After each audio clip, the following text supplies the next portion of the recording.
That morning, the suit was still properly fitted, but the air felt heavier for some reason.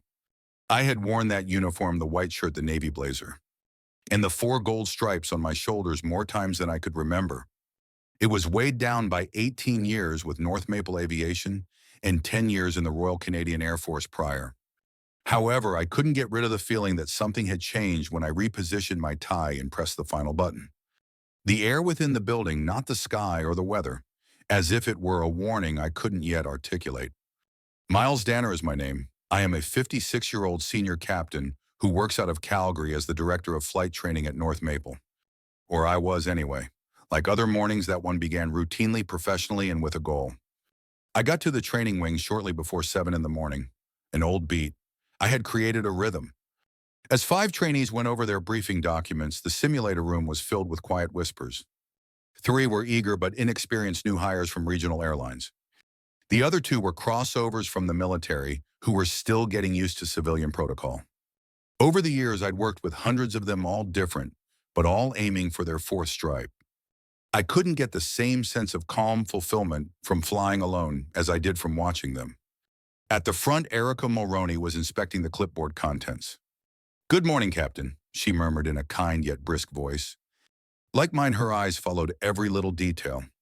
She was my top student in her class 10 years ago and is currently my right hand in the training program. "Good morning, Erica. How do they look?" She grinned. One of them presented flowcharts of his own.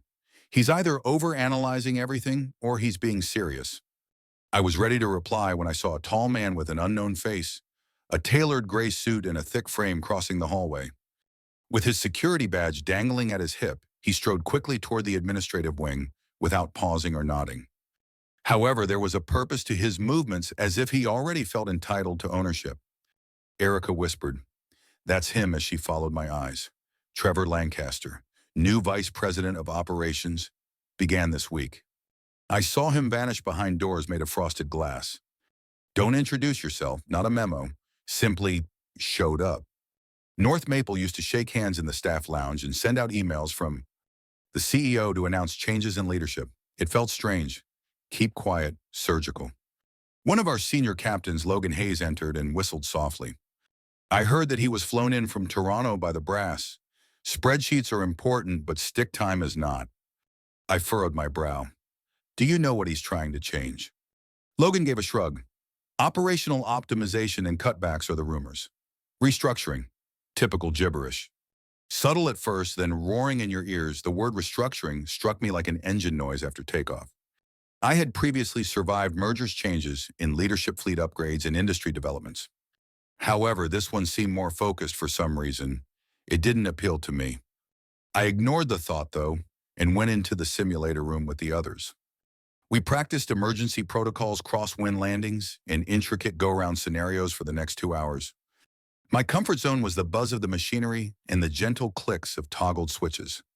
I was supposed to be here. However, something felt even in that room. Shaky. At 9:30 a.m., Erica gave me a folded piece of paper while we stopped for coffee. She said, "You've been asked upstairs." No explanation was given. "We are just at conference room 6A for a meeting." "Who sent it?"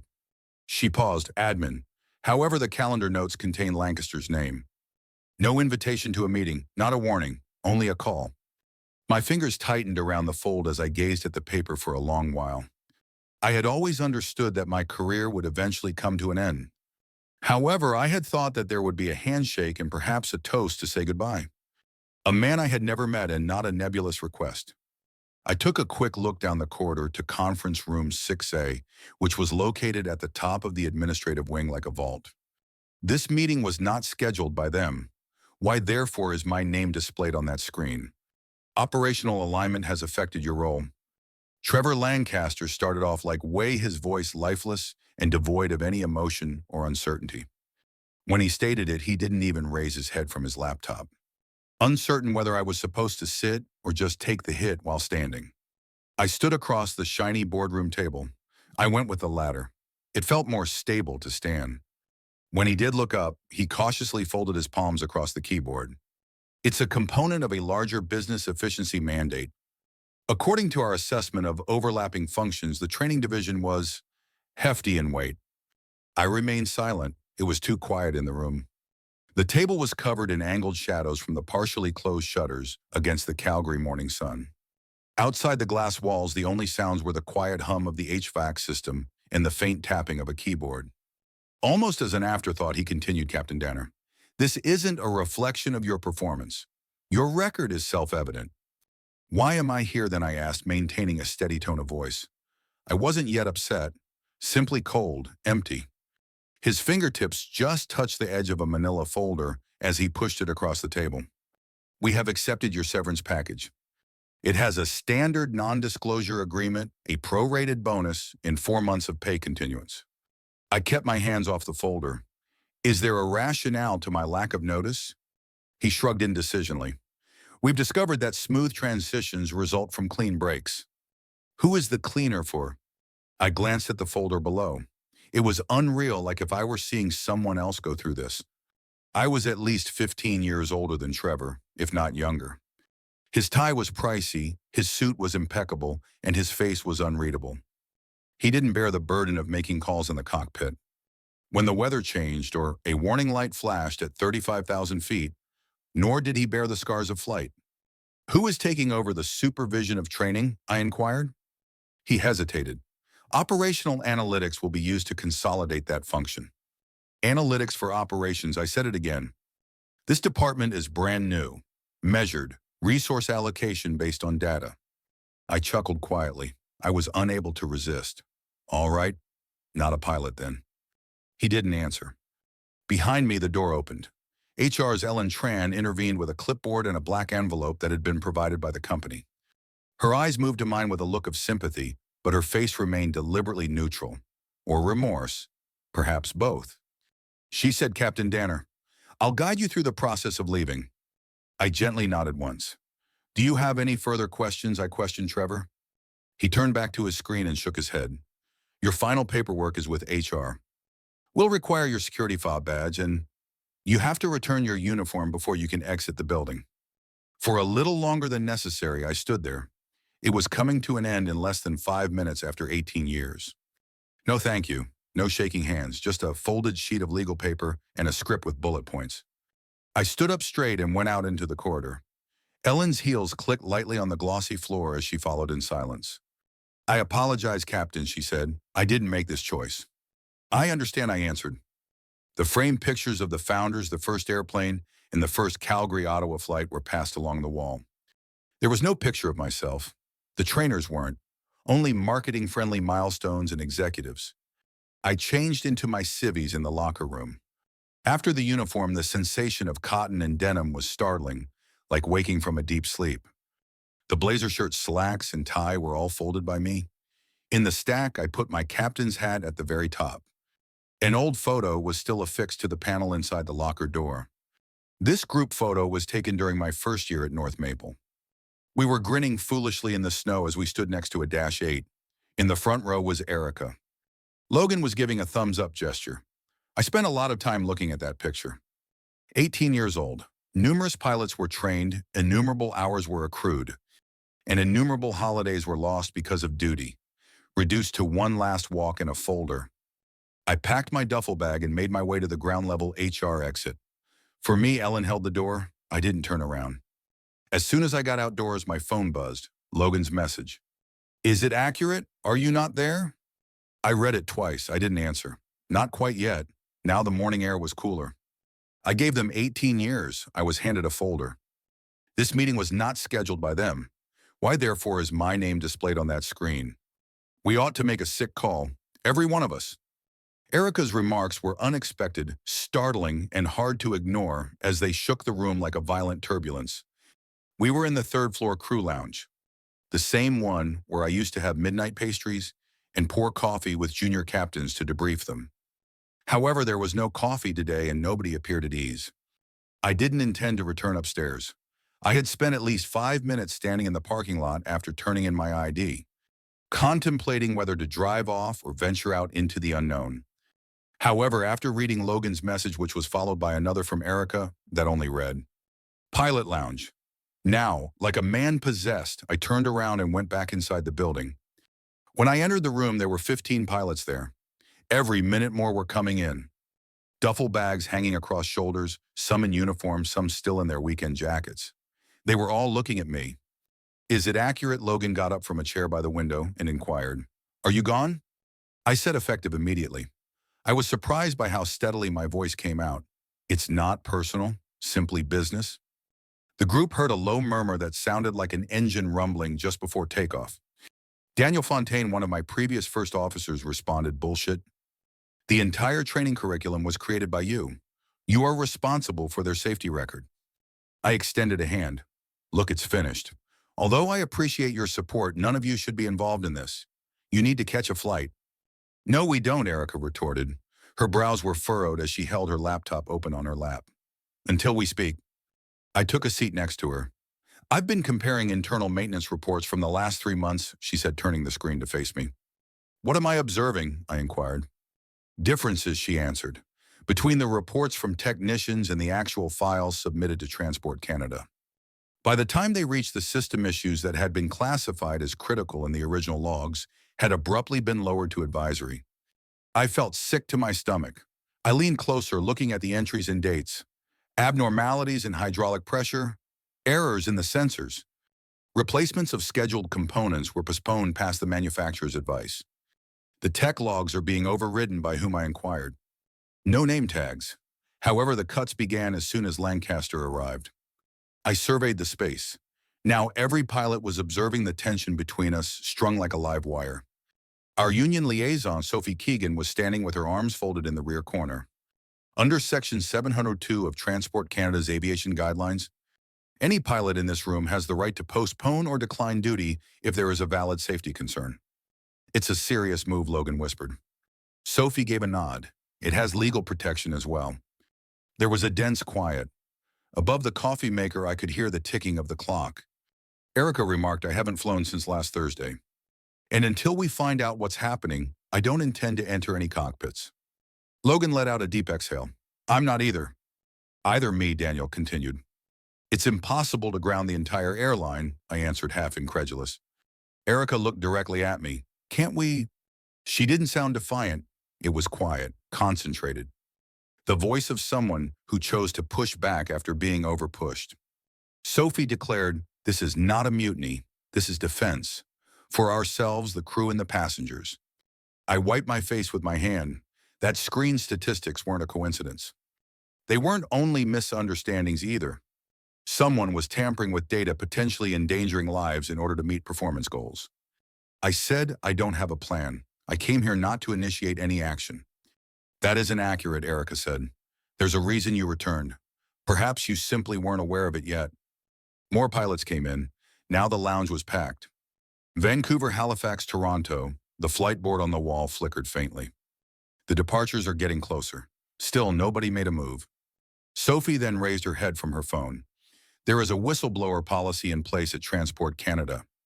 Unidentified, safe. They will have to look into it if we file together. I gazed at the screen for a moment, then at the individuals before me. They were more than simply co-workers. They were individuals I had flown with, trained, and trusted. They were now focusing on me. Erica bent over. She remarked, Trevor believes he buried you. What if we dig together, though? These aren't merely mistakes. They are records that have been manipulated. We had hijacked the back room for the evening. And Erica's voice cut through the low murmur of voices with her quiet, yet razor-sharp tone. The shades had been closed tight, and the lights had been turned down in the break room. 3 laptops and a desktop display that appeared to have been brought in from the 1990s were the sole sources of light. We had transformed the auxiliary office of the training department into a war room. Pilots arrived and departed in silence, some donating printed screenshots, others leaving their logbooks. Every seat was occupied, and as Erica pulled up 2 copies of a maintenance report, I was bending over her shoulder. This hydraulic issue was identified as a Class 1 mandatory immediate grounding in the original log from 3 weeks ago. She said, however, it has been lowered to Class 3 monitor with next service. In the final report that was sent to Transport Canada, Miles, that isn't a clerical error. I was aware of her correctness. She shouldn't be, in my opinion. However, I had only a few days after the initial entry flown that aircraft. The rudder feedback had given me a strange feeling. I had filed a report. I thought that had been taken care of. The same pattern, I inquired. Erica gave a nod. In the past 60 days, there have been more than a dozen entries. Everything was altered using Maintenance Soft 7.2, a new interface. Logan raised his gaze from the far table. When he got there, Lancaster pushed through that software, claimed that it would simplify decision chains. One of the sharpest and youngest captains in the room, Derek Fontaine, added his voice. Additionally, it overrides locks at the technician level. Files can be edited and replaced retrospectively by anybody with Level 3 access. Senior operations personnel are included in that. I clenched my jaw.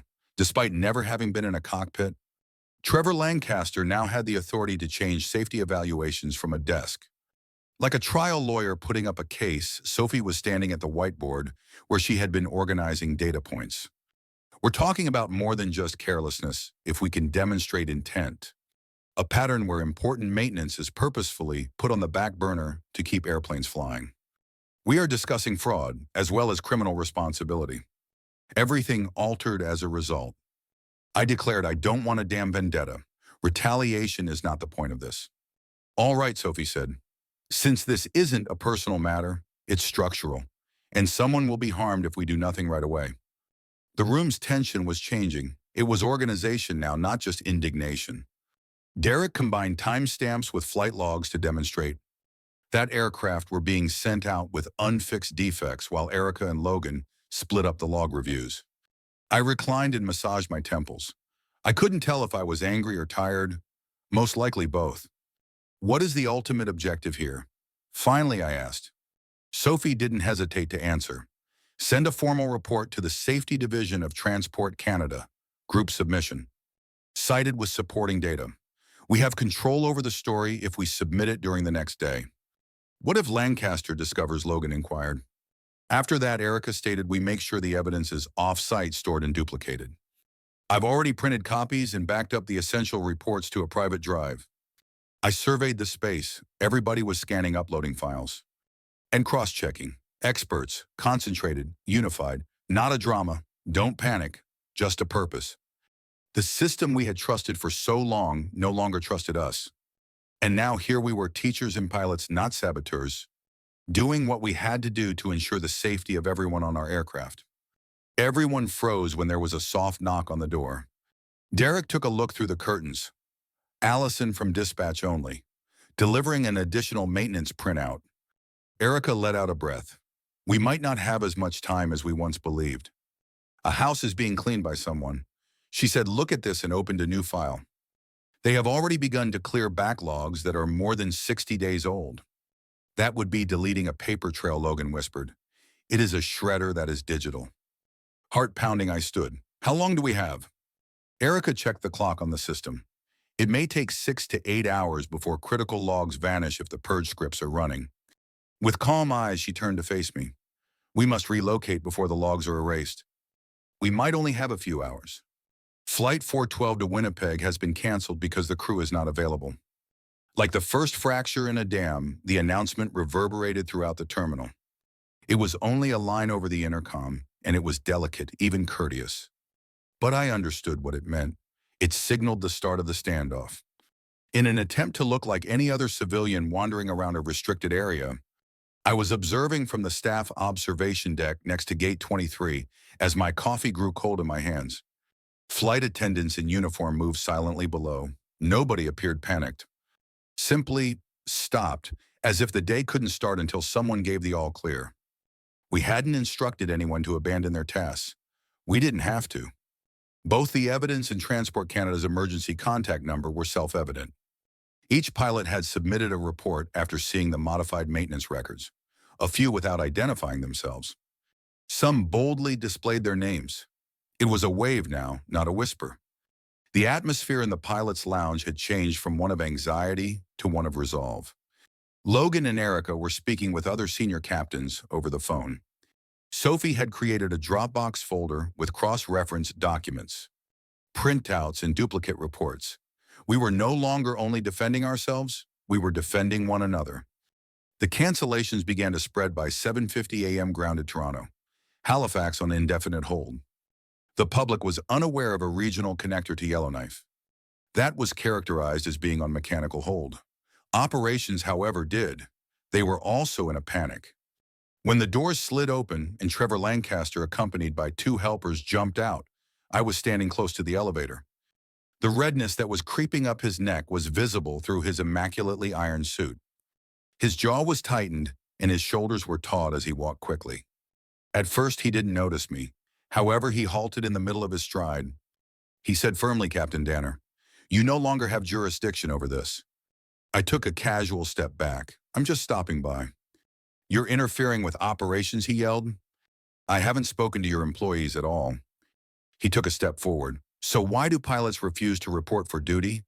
Why is the morning routine as a whole disintegrating?" "Perhaps ask them," I suggested. "The reports are not filed by me." He seemed to be about to say anything else when Sophie came up behind me, with a stack of printed documents in her hand. Clear and resolute, she stated, "Transport Canada has acknowledged receipt of the complaints. Their response team is getting ready for the inspection." Trevor squinted his eyes. "That isn't verified." Sophie raised her phone and said, "It's confirmed now. And you might want to hire a lawyer, because the maintenance inconsistencies have been reported for criminal review." At that moment, he regarded me as though I were a chess piece that had been long since taken off the board. "You believe this will support your argument? Do you believe that destroying this business will make you appear honorable?" I answered, "I don't have to appear noble.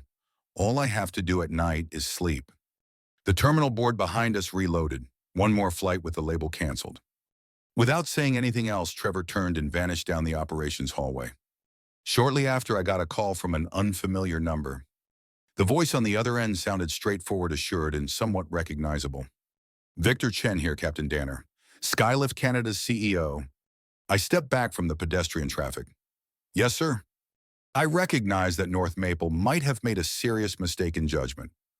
"That's something you could say. I want to get to know you. The premium activities of our airline are growing.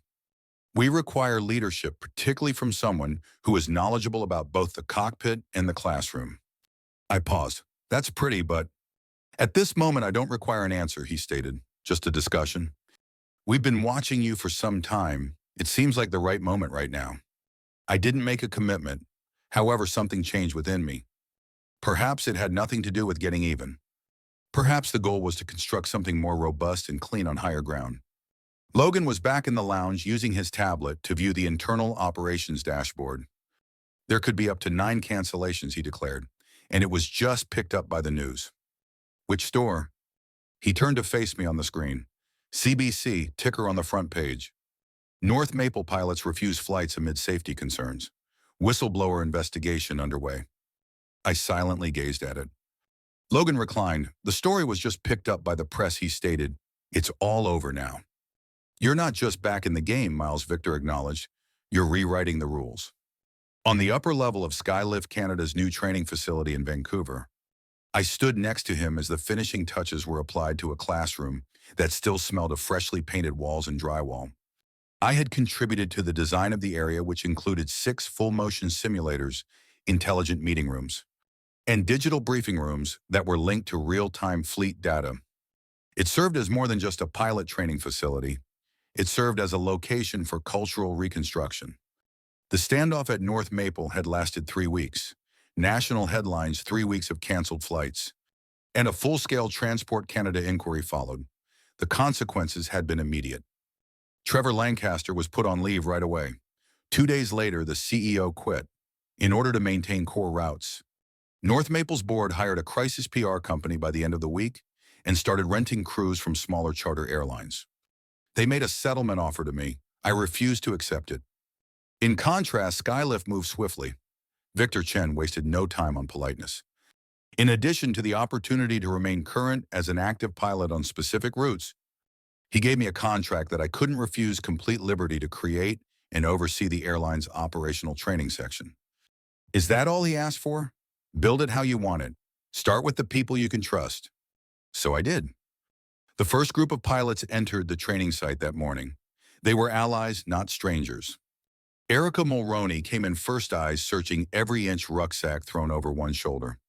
Logan, Daniel, Sophie, Derek, and more than a dozen more people followed her. There were 30 pilots in all from North Maple, all with calm certainty and personal flying bags. I stood in uniform at the entryway and announced, "Welcome to Skylift," on my own terms this time. Erica smiled as she glanced around. "Well done, Captain." Throughout the day, we went over the new training approach, stress testing emergency procedures, questioning long-held beliefs and returning respect for experience, something North Maple had lost along the road. Victor drew me aside in the briefing room later that day. I watched the red ticker flash, and live financial information were shown on a huge flat screen. North Maple Aviation has had a 46% decline. The trading stopped. Breaking the Board has confirmed that the former CEO and VP of operations have left. Victor's eyebrows went up. "Someone is being sent to speak with you." Who? New chairman of the board. They desire your return in a desperate manner. I didn't blink. "Will you answer the phone?" Victor grinned. "It is no longer my company to fix. Harold Brennan was also offered it. He died." Harold. He hadn't spoken to me since the collapse week. However, I understood his feelings of loyalty. Concerning legacy. The shiny silver and blue livery of Skylift's new Dreamliner rolled to a stop at Gate 2 on the tarmac. With a crisp, quiet hum, its engines wound down. The plane had just returned from its first flight from Toronto to Reykjavik. At the helm was Catherine Reynolds, a former North Maple instructor and current international captain for Skylift. She saw me on the deck, stepped onto the ramp, and waved a little through the glass. "You built something remarkable here," Victor said, observing her, before turning back to face me. I said we built it keeping in mind not just him, but also everyone who opted for honesty over silence. All those who had declined to participate. It buzzed on my phone. The Legal Department of Transport Canada sent out the following message. "The final investigative report is complete. Verified systemic negligence. The FAA has been informed." I glanced over the tarmac. Carts of baggage rolled into place. The caterer arrived at the back door. That Dreamliner would take off once more in a few hours, this time to Tokyo on a charter flight. I would also take the left seat. I accepted Victor's job offer with one caveat: I had to fly at least 2 routes per month. Not out of duty, but because you don't give up on some things. For me, flying was more than simply a job. It was evidence that chaos may give way to order. If you were able to transport individuals to their destinations and safely return them home. Victor gestured toward the plane and took a step back toward the glass. "They are now observing us," he remarked. "From competitors to investors to the media." Silently, I whispered, "Let them observe." I recognized the quiet authority with which Catherine disembarked and walked toward the terminal. The future was moving.